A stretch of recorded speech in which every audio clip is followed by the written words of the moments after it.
درود رفقا، اینجا بن کوه گرمساره. ببینید از رو ریل قشنگ یه جایی گیر آوردم، داشتم فیلم میگرفتم.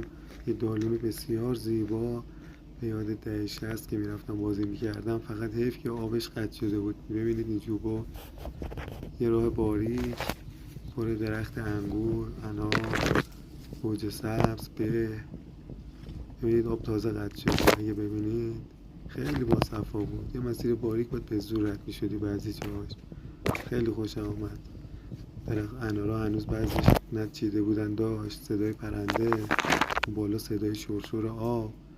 دقیقا همه اون فرکانس هایی که به آدم آرامش میده اینجا بود. یعنی من مطمئنم آدم چند ساعت اینجا بیاد کاملا تخلیه میشه از لحاظ فکری. مشکل همینه دیگه. بچه‌ها سعی کنید بیشتر توی این مکان‌ها قرار بگیرین، زیر نور خورشید حتما برین، تا جایی که میتونین با زمین در ارتباط باشین، اینجور جا پابرنه را برین. واقعا خیلی خوبه تا میتونین با زمین در تماس باشین. ببینید اینجا هم صدای آب میاد و شرشرش میاد.